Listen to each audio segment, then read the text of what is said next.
মনারাম্মা কি ঘরে?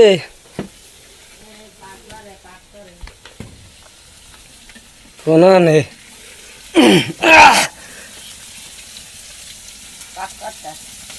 কি পাক করো? আমাগো জাতীয় পাঙ্গাস। জাতীয় পাঙ্গাস মানে? জাতীয় পাঙ্গাস সবাইকে জাতীয় ইলিশ আর আমরা তো জাতীয় পাঙ্গাস। কে? কারণ ইলিশ তো আর আমরা খাইতে না, ঠিক না? আমার দুই ছেলে পাঙ্গাসই খায়। পাঙ্গাস পছন্দ করে বেশি আমার ছেলে মেয়ে, এই জন্য ওর আম্মু খালি জাতীয় পাঙ্গাসই বলে। গাইস দেখো পাঙ্গাসে ডিম হয়েছে। তা মাছ ভাজি করছো? হ্যাঁ, মাছ দিয়ে আলু দিয়ে রান্না।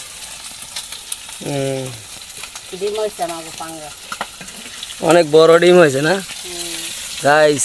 দেন তো, আমরা তো আর ইলিশ মাছ কিনা খাইতে পারি না, তাই পাঙ্গাসে আমাকে জাতীয় ইলিশ। মনারাম্মা পাক করতেছে, আর মনারাম্মার পাক খুব স্বাদ হয়। আমরা খাইতে চাইলে আইসেন।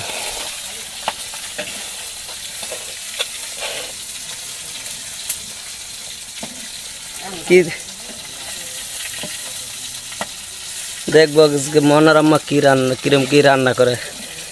আমি তো কাজে থাই দেওয়া হয় না, আসলাম আজকে। আজকে দেখি মনারাম্মা রান্নাতে আছে, দেখি কিরকম কি রান্ধে।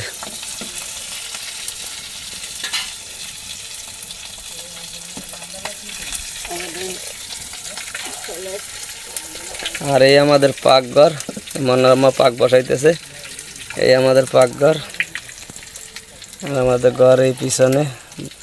গরিব মানুষ তো, ভাঙ্গাচোরা ঘর, সমস্যা নাই। এর ভিতরেই ভালো আছি আমরা, অনেক সুন্দর না মনারাম্মা? হ্যাঁ, আমরা ছোট্টখাট্ট একটা ঘর, তাও অনেক সুন্দর সুখী একটা সংসার। সবাই আমাদের জন্য দোয়া করবে গাইস।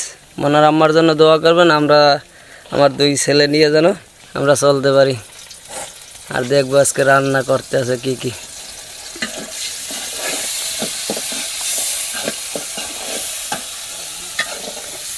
আর মনারাম্মা রান্না করতেছে, আমরা পরের ভিডিওতে দেওয়ার চেষ্টা করব যে কি রান্না, কিরকম কি রান্না করছে আপনাদের।